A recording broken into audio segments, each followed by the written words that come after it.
Bonjour, aujourd'hui, la chaîne de la VAP, partenaire de VAP Expo, le rendez-vous incontournable 2014, Grande Halle de la Villette, en direct ici aujourd'hui. Nous vous emmenons dans les couloirs du salon. Avec au programme la question, la consommation des liquides français est-elle sécure? Nous avons rencontré Alpha Liquide, Vincent dans les VAP, Délice. La réponse est oui. D'autre part, la chaîne de la VAP a eu aujourd'hui l'immense privilège de recevoir le roi des reviewers américains, the King of the World, Phil Muzzardo. L'artisanat français redémarre grâce aux modeurs français qui font un travail magnifique. On est parti à leur rencontre. Et plein d'autres surprises que nous réserve aujourd'hui VAP Expo, au plaisir de nos déambulations à l'intérieur des stands. Oh, chut. Ok.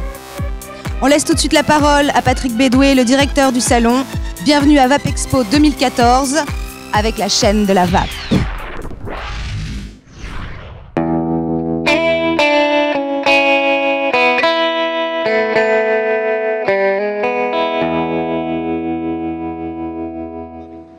Donc ça a été, on peut dire, un coup d'essai pour voir déjà si on intéressait les professionnels de la VAP. Tous n'ont pas fait des salons avant Bordeaux. Et donc, suite à ça, on a eu beaucoup de retours positifs. On a eu quelques retours négatifs sur lesquels on s'est appuyé pour VAP Expo 2014 à la Villette. Et donc là, tout le monde a répondu présent suite au professionnalisme qu'on a eu sur Bordeaux. Et là, c'est juste génial.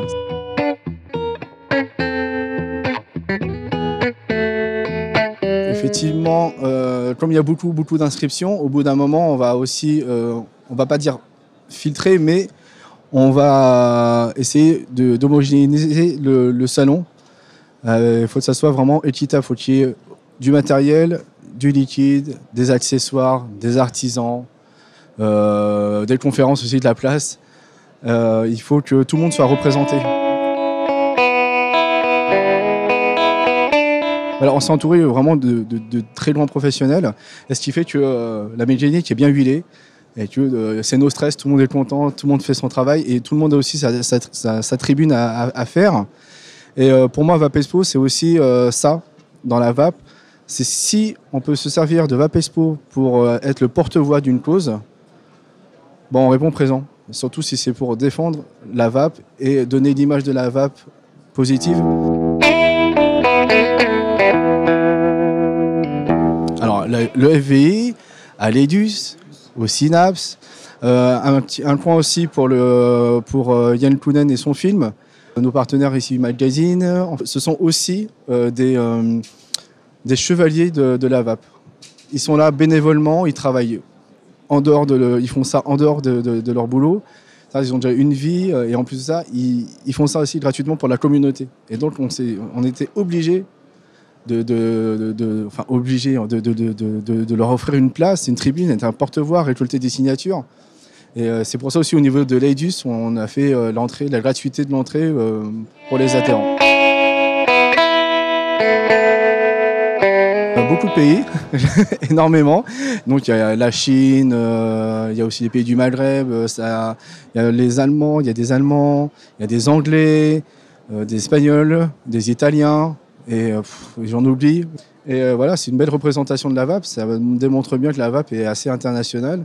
Et on a surtout tous ce point commun, c'est qu'on a tous arrêté la cigarette. Et grâce à ça, qu'on ait un petit modèle ou un énorme modèle, un mode électronique. Et voilà, on a tous ce point commun-là, et puis on est là pour justement défendre et amener tout ça sur le devant de la scène. Et VAP Expo, je le répète, sert aussi à ça. Mon but, c'est de faire quelque chose de qualité et pas partir et faire n'importe quoi. Il n'y a que comme ça qu'on peut faire des dérives. Là, c'est beau, c'est grand, c'est très représentatif de la VAP, et on aimerait que, pourquoi pas, la Villette devienne la maison du VAP Expo. Merci Patrick, bravo. De rien, merci beaucoup.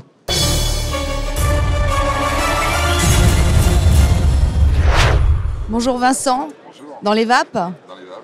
Bon, Vincent dans les VAP, merci de nous recevoir sur la chaîne de la VAP. Je vais parler au nom des spectateurs de la chaîne de la VAP qui se posent beaucoup de questions sur leur consommation de liquide. Est-ce qu'on peut parler des saveurs? Comment tu travailles? On peut se dire tu, au milieu des vignes. Donc toi, tu es installé à Pessac, je crois. pas loin de... Voilà, Bordeaux, Saint-Émilion, pays des saveurs. Produit français, donc. Explique-nous un petit peu, voilà, comment tu travailles tes liquides, tes saveurs. Donc moi, j'ai découvert la cigarette électronique fin 2011.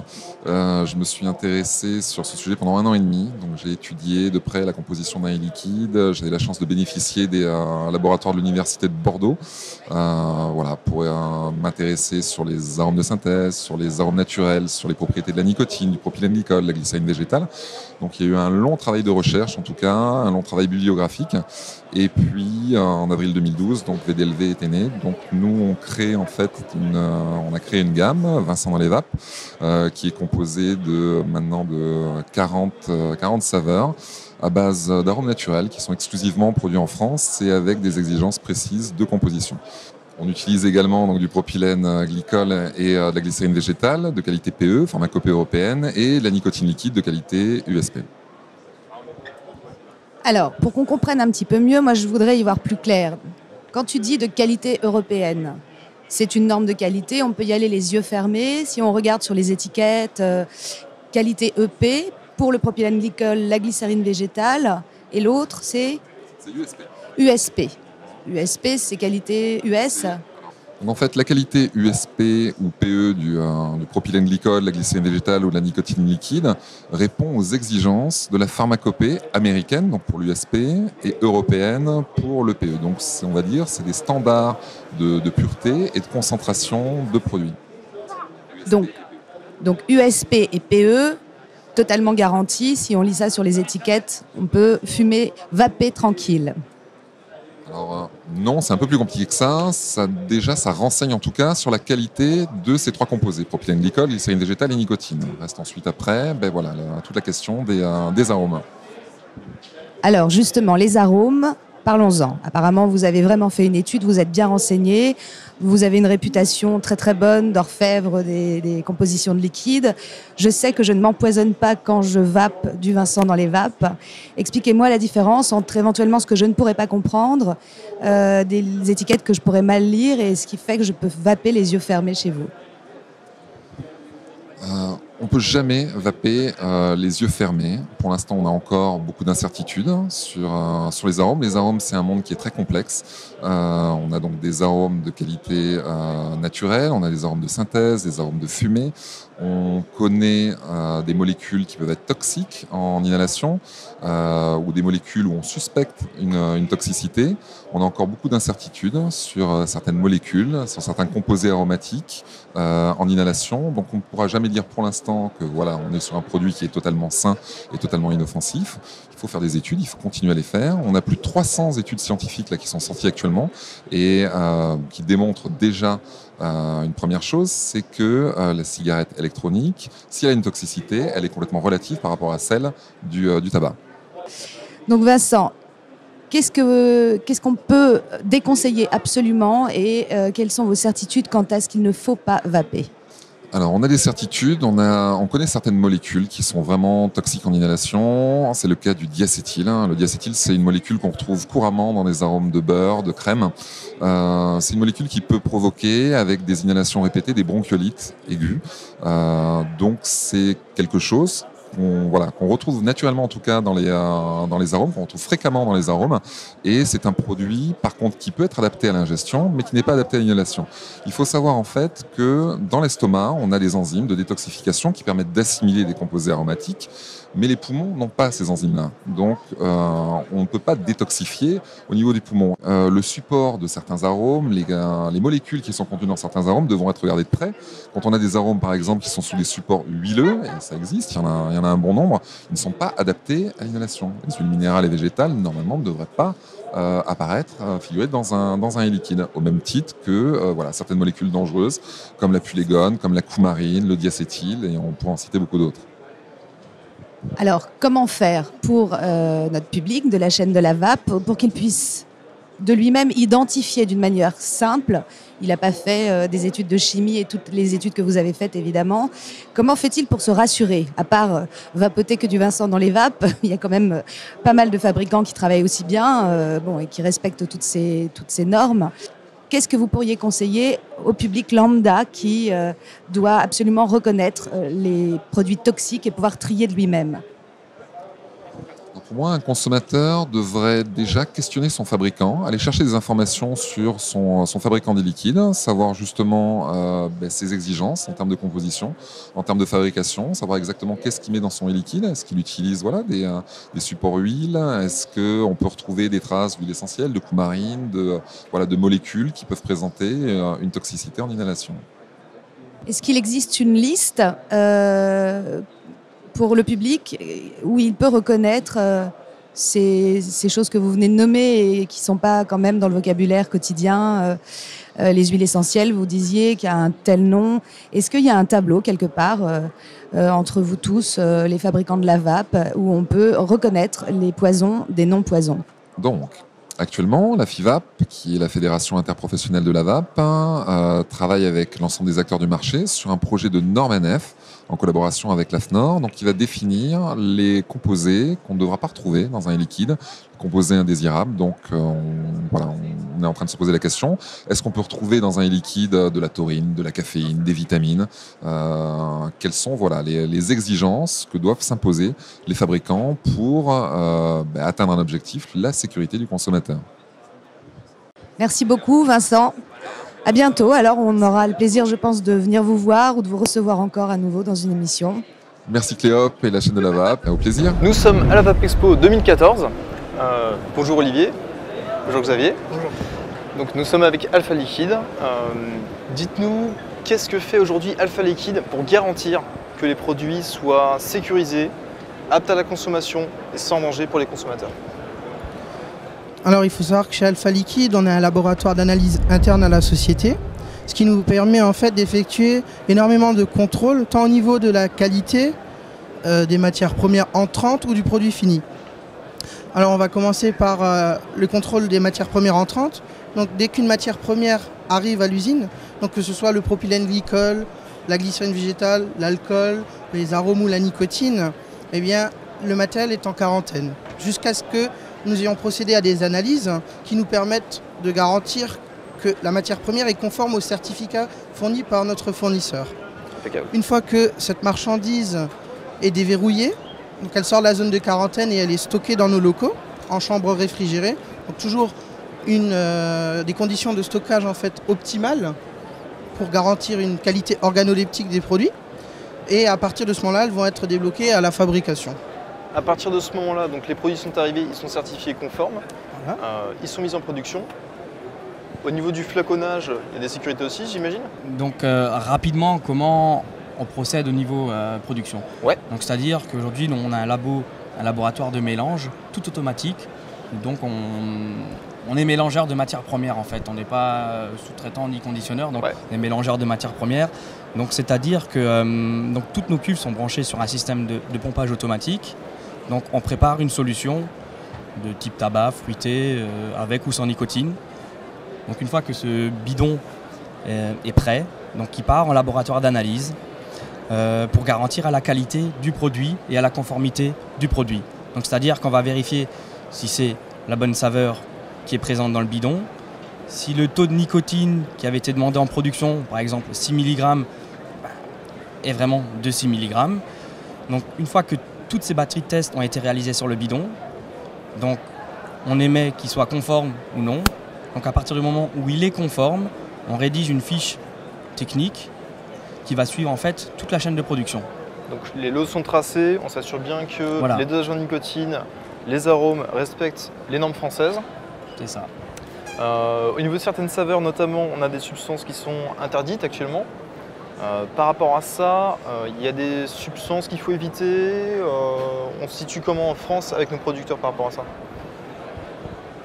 Alors au niveau des produits aromatiques purs, parce que quand on parle d'un arôme, en fait c'est déjà un résultat final. Un arôme est composé en fait de matières aromatiques, des matières premières, et donc un arôme est une finalité.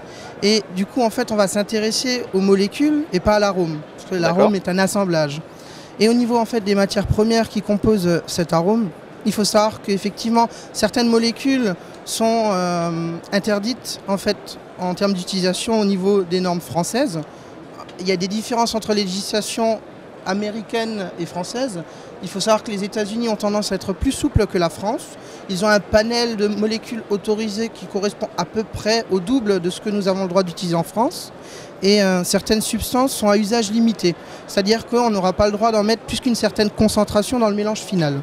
Il faut savoir que les États-Unis ont un panel de substances limitées qui est plus grand et que certaines substances qui sont limitées aux États-Unis peuvent être purement et simplement interdites en France. Alors déjà, nous, on va se mettre en conformité par rapport à la réglementation aromatique. C'est un règlement européen, le 1334/2008 CE, donc, qui va en fait décréter quelles sont les substances qui sont utilisables en aromatique alimentaire ou non. Et à partir en fait de ce catalogue de saveurs, nous-mêmes en fait on va faire différentes analyses pour en fait resserrer encore ce panel de molécules. Parce qu'il faut savoir que là on n'est pas sur de l'ingestion mais de l'inhalation. Certaines molécules sont anodines en ingestion mais peuvent être potentiellement toxiques à l'usage en inhalation. Donc on va faire une blacklist en fait des molécules qui pourraient être plus ou moins nocives pour la vape. D'accord. Donc en fait on récupère toutes les molécules qui sont aptes à la consommation en France et vous retravaillez derrière sur cette base de molécules pour savoir lesquelles sont bonnes pour l'inhalation. En plus finalement de la norme française. Donc, ce qu'on fait en fait, il n'y a pas vraiment de catalogue français actuellement sur les molécules qui sont propres à l'inhalation. Voilà. Donc on part vraiment, on n'utilise que des molécules de qualité alimentaire. On ne va pas utiliser en fait des produits qu'on pourrait utiliser dans la cosmétique, parce que ça a aussi des notes aromatiques. Donc, on s'est vraiment focalisé que sur les matériels alimentaires. Et ce qu'il faut savoir en fait, c'est que on fait différents tests. Donc, on va déjà faire quelques études. On va faire des études bibliographiques dans un premier temps, qui vont nous dire, par rapport en fait à certaines études scientifiques qui ont été menées, voilà, telle molécule en fait, elle est potentiellement dangereuse en inhalation, donc on va l'éviter. Donc la blacklist en fait se compose grâce à des données bibliographiques et après des analyses en interne. Parce qu'aujourd'hui dans le domaine de la vape, malheureusement, c'est un secteur très récent, donc il y a encore peu d'informations et il y a vraiment une nécessité de faire des analyses et vraiment de faire des recherches par soi-même pour avoir vraiment un maximum de sécurité. Donc en fait, cette liste se compose des éléments qu'on a déjà et des éléments qu'on est en train de rechercher et de développer. Très bien. Et nous sommes là pour ça en France, pour montrer que les liquides sont propres à la consommation sur les liquides d'Alpha Liquide. Olivier, par rapport à la production des liquides, est-ce que tu peux rajouter quelque chose? Oui, effectivement, il y aurait quelque chose à rajouter. Donc on expliquait qu'une fois que le bidon est analysé et certifié conforme, donc ce bidon revient en production pour être donc conditionné. Donc en fait, on le conditionne donc sur nos micro-chaînes de fabrication où effectivement on peut garantir aux consommateurs des bonnes pratiques de fabrication et des bonnes pratiques d'hygiène par toutes nos batteries d'analyse, que ce soit microbactériaux. On peut vraiment garantir aujourd'hui cet aspect sécurité aux consommateurs. Aujourd'hui, Alpha Liquide, on peut assurer au consommateur qui va vapoter nos produits, qui va vapoter des produits qui sont sécurisés et propres à la consommation. Merci Xavier. Merci Clément. Merci Olivier. Merci Clément. On se revoit pour Vapexpo 2015 et à très bientôt sur la chaîne de la Vape. Bonjour Norbert. Bonjour Cléops. Bienvenue sur la chaîne de la Vape. Bonjour. Donc Vapexpo, cette année on est sur le stand d'Hélice, qui est un produit made in France briviste de Brive. Tu l'as créé il y a 2 ans, tu m'as dit? 2 ans, en 2012. D'accord. Avril 2012, le premier flacon d'Hélice sortait. C'était quoi la saveur? L'USA. USA, Oui. ok. Donc par exemple, parlons des saveurs. Comment tu pourrais, pour notre public de la chaîne de la Vape, les rassurer par rapport aux produits que tu utilises? Les rassurer, c'est pas compliqué en fait. On a travaillé pendant quelques années au début à commercialiser des liquides chinois parce que Liberté de Fumer, notre boutique, il y a maintenant 5 ans, on n'avait pas beaucoup de possibilités au niveau du liquide. J'ai eu un gros problème moi avec ces produits-là, c'est que moi je les vapotais. Mais par contre, les revendre à des clients qui venaient dans notre magasin et leur proposer ces produits-là sans pouvoir leur proposer une garantie, une traçabilité, ça c'était vraiment mon gros problème. Et ce problème-là, je l'ai résolu en fait en créant ma propre marque, en étant sûr à 100% de tous les ingrédients que l'on mettait dans nos flacons et avoir cette traçabilité à demeure, c'était quand même pour moi un sens très important. ça permettait tout de suite de pouvoir discuter avec les clients de notre magasin et de leur assurer que nos produits avaient une charte qualité avec des arômes le plus souvent possible naturels. Jamais d'huiles essentielles dans nos liquides. Oui, c'est important. C'est très important. Et surtout être serein du côté de la commercialisation de nos produits en proposant quelque chose que moi j'avais plaisir à vapoter et que je pouvais donc commercialiser en tant que tel à des personnes qui faisaient confiance à l'époque à notre boutique. Alors Norbert, justement, est-ce que tu pourrais expliquer au public de la chaîne de la Vape comment vaper en toute sécurité? Qu'est-ce qu'il faut lire ou ne pas lire sur les étiquettes?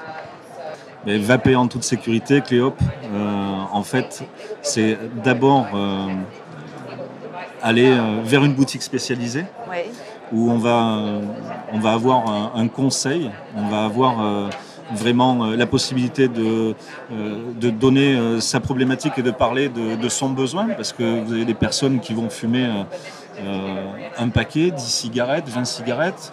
On va se retrouver avec une problématique différente à chaque fois avec chaque personne.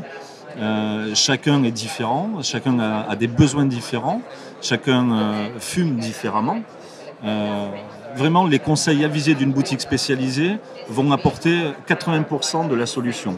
D'accord, mais par rapport aux produits qu'on utilise, parce qu'on entend vraiment des choses qui parfois peuvent être rassurantes et des fois vraiment alarmantes. Donc vous, par exemple, vous dites que vous utilisez des produits safe. Ouais. C'est des produits français déjà, vos arômes? Nous, on travaille que sur du produit 100% français. Oui. Propylène glycol, glycérine végétale, nicotine bien sûr, et arômes le plus souvent possible naturels, notamment pour les saveurs fruitées. Après, il y a des recettes dans lesquelles c'est compliqué, par exemple pour le Coca-Cola, l'energy drink, etc., de pouvoir toujours taper dans le naturel, mais tant que possible, on essaye d'aller vers le plus de naturalité possible dans nos produits. D'accord. Voilà. Alors si j'ai un conseil à donner, peut-être, c'est que le futur utilisateur de ces produits-là en boutique spécialisée pose vraiment la bonne question. Demande si c'est fabriqué en France, est-ce que ce sont des arômes naturels ou pas, est-ce que ce sont des produits qui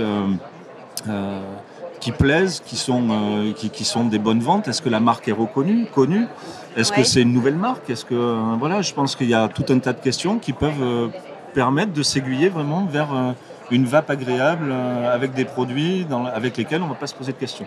D'accord, très bien. Merci Norbert. Et je t'embrasse. À bientôt. Merci Cléops. À bientôt. Merci et continuez comme ça. Merci.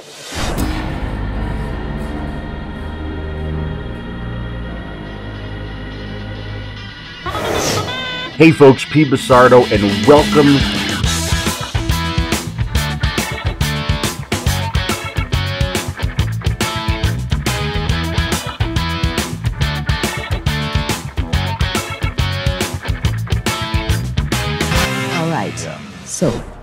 Donc les incontournables de la vape connaissent déjà Phil Basardo, mais la chaîne de la vape le reçoit en exclusivité pour la première fois in the world in Paris. Thank you. Phil, a lot of people trust you in your reviews because there is a lot of humor and it's very important in this new world. Okay. You're probably, we say that in French, the most famous reviewer in the world, or one of them, sorry for your modesty. Geek and Vape, who interviewed you in Vape Shop, said it was a sacrilege not to know you, but for those unhappy few, who are you? Who am I? Yeah. So, Phil Basardo, hi. Hey folks, P. Basardo. So I started doing I started vaping because it was mom and dad who were like, okay, when are you going to quit smoking? When are you going to quit smoking? When are you going to quit smoking? So I had to find another alternative. And I actually quit smoking for a year, no vaping. But then grandma passed away, okay? So it was like right back to the cigarettes. Uh-huh. So when I started doing the reviews, it was, like I said, it started out as a joke. Yeah. And then it became real.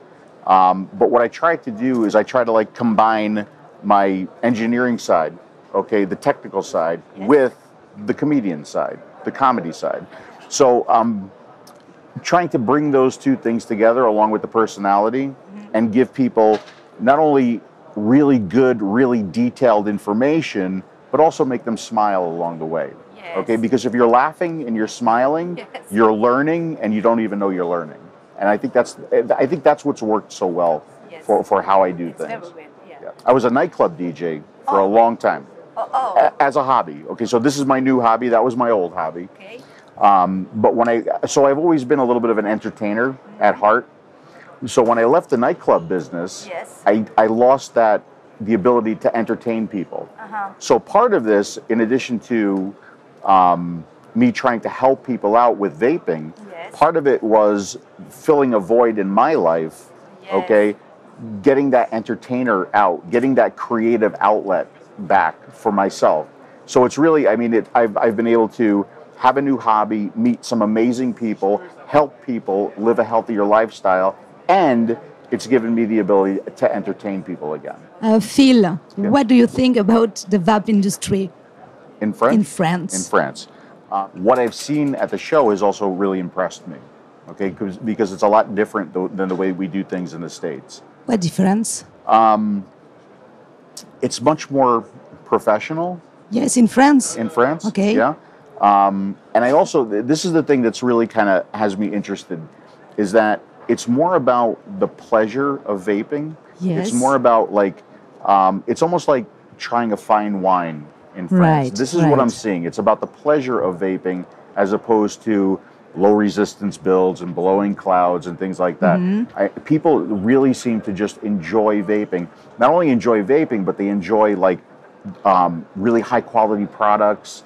I've been to some tables and booths where it's almost like jewelry. Oh, yeah. It's like jewelry behind a case, and they take it out and they show it to you. And the prices are high on some devices. The prices are good on other devices. But that's kind of what I'm taking back to the States. That people seem to enjoy the pleasure that they get from vaping, as opposed to just like blowing giant clouds. All right. Yeah. So, Phil, what will you remember from this first day on this show in Paris? What I'm going to take back from this is I consider myself a regular guy. I say this all the time. I'm just a regular guy Yeah. who likes to vape, who likes to help people with vaping. Yeah. Okay. For me to be invited to Paris, France, okay, Yes. to meet people and to talk to people and to do interviews like this, Yeah. I mean, this is like beyond my wildest dreams, expectations. I mean, I'm leaving here so humbled that that people even know who I am in another country. Yes. And sometimes, you get worn out from the reviews and you get tired of doing what you're doing. But then you come to an event like this and people thank you and they want to shake your hand Yeah. and they want to meet you and they thank you for everything that you've done and everything for the vape community, and it re-energizes you. Yes. Right? It charges your batteries back up. We talk about batteries all the time. I am charging my batteries here at this event. Right. So I mean that's what I'm leaving here, is just a wonderful feeling to know that people know who I am here in another country and that I'm helping people stay off of traditional tobacco cigarettes. Yes. Phil, what do you think about la chaîne de la vape? Well, la chaîne de la vape. How did I Yes. say? Did I do good? La chaîne de la chaîne vape. de la vape. First of all, thank you to La Chaîne de la Vape for having me on the show. Yes, Okay. it's a pleasure. I think any media for vaping, okay, is good. Okay, as long as we portray vaping in a quality light, as long as we include everybody, okay, and we have to include everybody who from the highest tech mod to the guy who's using an ego. Yeah. We need to include everybody, Yes. and everybody needs to feel welcome in this game, okay? Because remember what our goal is. Our goal is to get rid of traditional tobacco cigarettes. All right. So, thank you so much. You're very welcome. You're home. I would like a hug, maybe. Oh, yes. Thank you. Or should I say Thank merci, merci, Merci. merci. Kiss. You're perfect.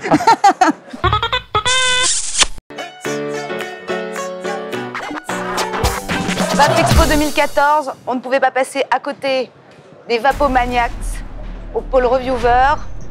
Alors, Vape Expo, qu'est-ce que ça représente pour vous? électronique. Ça représente beaucoup de choses. Il y a beaucoup de stands, il y a beaucoup de choses à voir, énormément de choses à voir. D'ailleurs, je pense qu'on s'est bien baladé pendant tout hier et aujourd'hui. Et c'est pas compliqué, la VAP c'est très important. Il faut soutenir, il faut continuer à soutenir la VAP, quoi, tout simplement, quoi. Ouais. Et après, qu'est-ce que ça représente? Je sais pas, Karl, qu'est-ce que ça représente pour toi? Le VAP Expo? Le VAP Expo, oui. Parce que c'est vous qui faites la VAP quand même en France. On essaye de participer un petit peu à toute cette culture qui est complètement émergente.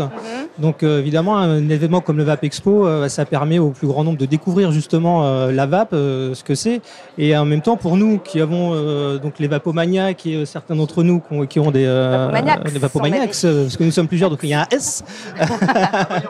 Et donc voilà, ça nous permet aussi de rencontrer ceux qui nous regardent, d'avoir un échange en fait dans la vie réelle, en IRL, avec tous ceux qui nous regardent, et c'est très très agréable. On sort du réseau social et hop, on se voit en vrai dans la vie. Je crois qu'hier vous avez bu des coups ensemble, il y avait des soirées d'organisées. Oui, voilà, il y a des apéros qui sont organisés, voilà. Ouais. Et vous venez tous de Paris ou alors des 4 coins de la France Quatre coins de la France, oui. Tout comme les gens qui sont venus vous rencontrer. Il n'y Nord, a qu'une sud, fille ouest. là, chez les vapomaniacs. Oui. Oh. Julie, c'est ça? Oui, c'est ça. Et alors, pour toi, VAP Expo? VAP Expo, c'est l'occasion de venir rencontrer des gens qu'on côtoie sur le web, sur la toile. Et puis, de venir surtout à la rencontre des gens qui nous suivent sur YouTube. Ça, c'est super important pour nous parce qu'on a besoin de ce contact. Oui, bien sûr. C'est eux qui nous regardent. Et on vous donne des idées quand on vous rencontre? Il y a des demandes non, précises? En fait, la plupart du temps, les fans nous remercient de l'aide qu'on leur apporte. Beaucoup sont d'anciens fumeurs, comme nous. Et, arrêté. On les a vraiment aidés à arrêter de fumer. Et ça, c'est notre récompense.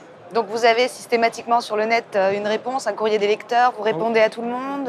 Oui, on répond à tout le monde. Ouais. Vous essayez, c'est génial. Donc vous êtes les Phil, on a eu Phil tout à l'heure, à échelle française, vous? C'est un peu les mêmes reviews ou avec un ton français? Qu'est-ce qu'il y aurait comme différence d'ailleurs avec les reviewers américains qu'on avait tout à l'heure? Peut-être le ton qui n'est pas le même, mais après, oui, on se rejoint un petit peu sur le sentiment de partager ses connaissances pour que tout le monde avance là-dessus. Donc après, les différences, c'est... il y en a plein de différences. Après, c'est chacun son style. C'est chacun son style, tous entre vous. Mais ce que est génial, je trouve, c'est que c'est complètement décomplexé. Vous êtes chacun avec une webcam. C'est votre cuisine pour la cuisine intime des gens et ça crée des... voilà. D'ailleurs, ce qu'on pourrait dire justement par rapport à la différenciation des reviewers américains par rapport aux reviewers français, j'en discutais avec un modeur jusqu'à présent, c'est que vraiment les Américains ressentent en France, justement au niveau de la VAP, un plus grand professionnalisme. L'exemple a été de l'ECC où c'était la grosse folie, c'était le gros show, etc. Et les modeurs américains qui viennent en France reconnaissent justement qu'il y a un plus grand professionnalisme au niveau de la VAP. Le marché est beaucoup plus jeune aussi, peut-être qu'on arrivera à cette exubérance américaine qu'on aura effectivement dans quelques années, à l'heure actuelle, ou pas, ou en restant, ou notre French Touch qui restera en place. Donc voilà. Mais bon, on en a quelques-uns quand même qui sont bien partis dans le délire américain et qui... Est-ce que vous échangez avec l'international aussi? Ça nous arrive, arrive. Il y a des inspirations comme ça qui s'échangent. Forcément, de toute façon, c'est les reviewers américains qui ont inspiré les premiers reviewers français automatiquement, parce que c'était le premier marché et on s'est inspiré d'eux de toute façon pour faire ce qu'on fait aujourd'hui. D'ailleurs, on les remercie parce que s'ils n'avaient jamais fait ça, on n'en serait certainement pas là où on en est en France au niveau de la cigarette électronique. Pour le public de la chaîne de la VAP, comment on fait pour vous trouver? Est-ce que vous êtes une fédération? On tape quoi pour vous trouver? Alors pour nous trouver, on a le site vapomaniacs.fr. Vous pouvez nous trouver. La chaîne YouTube Vapomaniacs. Et puis après, la page Facebook Vapomaniacs, le Twitter Vapomaniacs, voilà. Ce qu'il faut savoir, c'est qu'il faut se battre contre la cigarette. Et on est là pour apporter quelque chose. Et ce quelque chose, c'est quoi? C'est de dire que c'est pas qu'un objet, c'est quelque chose qui permet d'arrêter de fumer et de se faire plaisir. Et nous, on est là, tous ici, pour se faire plaisir et s'éclater. Et partager ce plaisir. Vous êtes les Superman des poumons sains. Peut-être. À bientôt.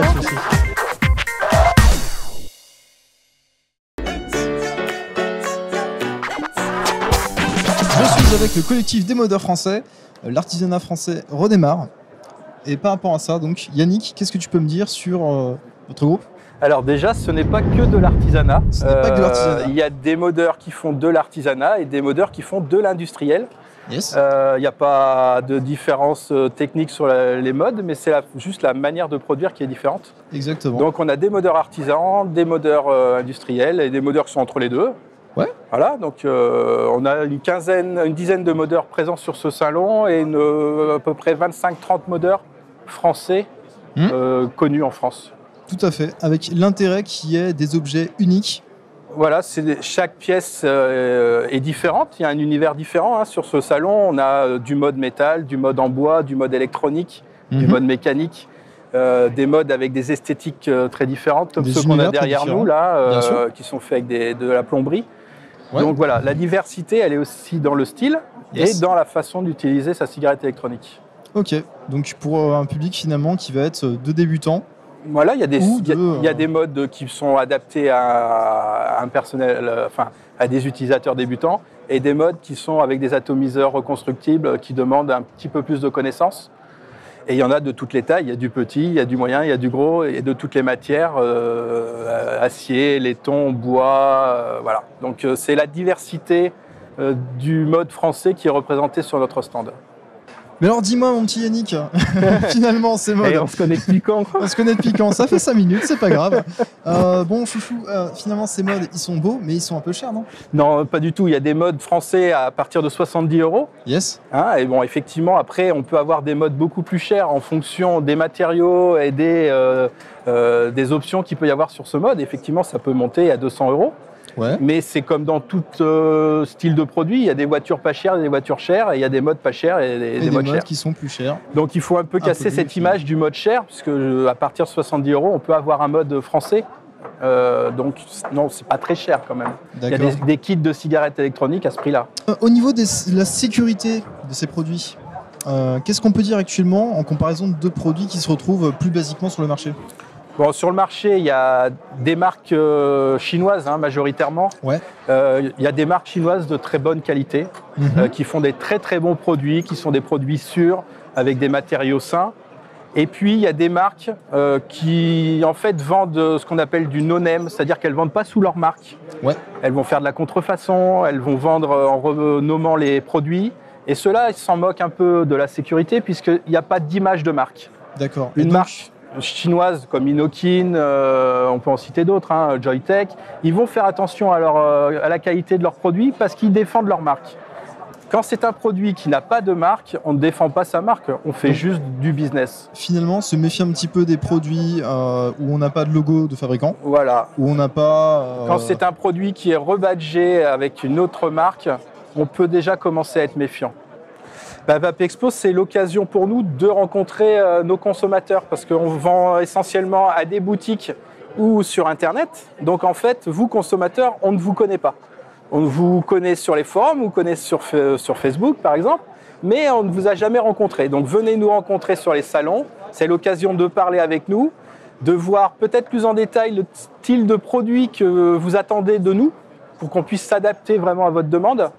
Et voilà, puis c'est un moment aussi convivial à partager avec les modeurs du stand.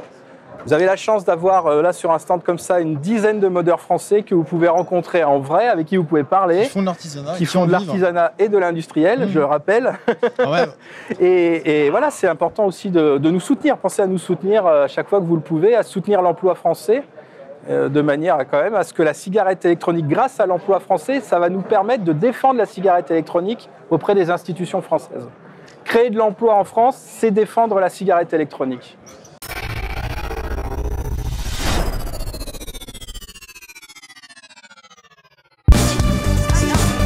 Bonjour, je suis libre. Qu'est-ce que ça représente pour vous, Vapexpo? Vapexpo, alors là vous me prenez de court, mais pour moi c'est la référence. Vous avez 10 secondes pour répondre. De la représentation de la cigarette électronique en France et à l'international. où les clients peuvent retrouver les marques chinoises qui sont pas mal présentes sur le salon, et également les distributeurs de liquide qui ont vraiment explosé en France, les importateurs, les distributeurs, découvrir les nouveautés. Et je pense que c'est vraiment l'endroit où ils peuvent découvrir tout ça. Ah, salut Jean, tu vas bien? Ça va et toi? Alors, ce VAP Expo, ça représente quoi pour toi? Beaucoup de travail. Ouais. Là, 6 mois de boulot, on est enfin là et c'est super excitant, bien sûr.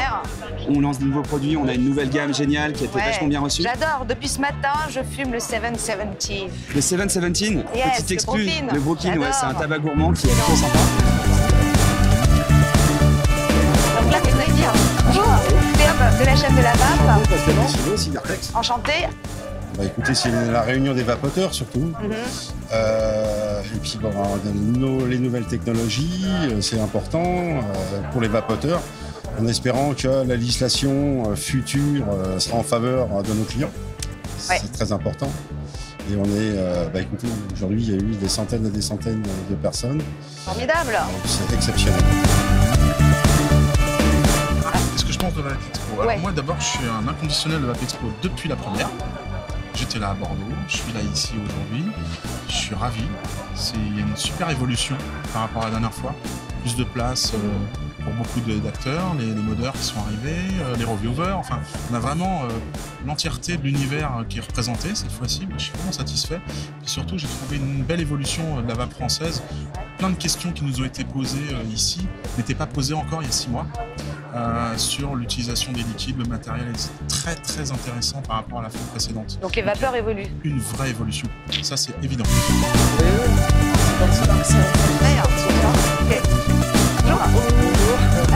Quelques mots sur le VAP Expo, je suis très content de cette édition du VAP Expo. Pour avoir été une édition de salon qui a eu lieu à Los Angeles au début du mois, et pour pouvoir faire la comparaison entre les deux, je suis sûr que les Américains nous envieraient l'ambiance et la qualité qu'on a dans ce salon, que ce soit au niveau de la sélection des marques qui sont présentes, que ce soit au niveau de l'éthique des vendeurs qui sont tous là, que ce soit dans le liquide ou dans la façon simplement de faire les choses. C'est vraiment représentatif de l'avance de l'Europe par rapport aux États-Unis. Des fois, on fait un peu ce complexe du petit Européen face aux États-Unis en disant tiens, c'est vrai que les Américains ils font les choses très bien. En France, on sait faire les choses très très bien. La preuve en est. Et franchement, c'est à la classe ici. On est à la Villette. C'est un bâtiment historique. C'est le centre du ministère de la Culture. C'est aussi, ça a beaucoup de sens que ce soit fait ici. C'est un peu une forme d'acceptation un peu de la cigarette électronique en France. Et c'est vraiment très bien. Hello. Manufacturer in Shenzhen, and we design very new and unique products. 喜不喜欢？喜欢。谢谢你们。 Super. Bonjour Monsieur Jolitech. Bonjour. Bonjour alors, Jean-Philippe, c'est ça? C'est ça, c'est mon prénom. Un petit mot sur VAP Expo cette année. Qu'est-ce que ça représente? Très belle exposition, vraiment très belle exposition, un très bon endroit, très bonne organisation. On est très content, très satisfait, donc on reviendra. Bonjour. Olivier from Jewel, yes. France. Ah ouais. Franchement, VAP Expo, gros level, vraiment très beau stand. Il y a pas mal d'innovations. On aime beaucoup l'atmosphère, on trouve que c'est très professionnel. Franchement, on aime beaucoup. Super. Voilà. VAP Expo représente l'occasion de concrétiser des connaissances, des rencontres qu'on a faites avec des revendeurs, avec des personnes, des particuliers, et puis également de permettre de connaître de nouvelles et de nous faire connaître encore plus.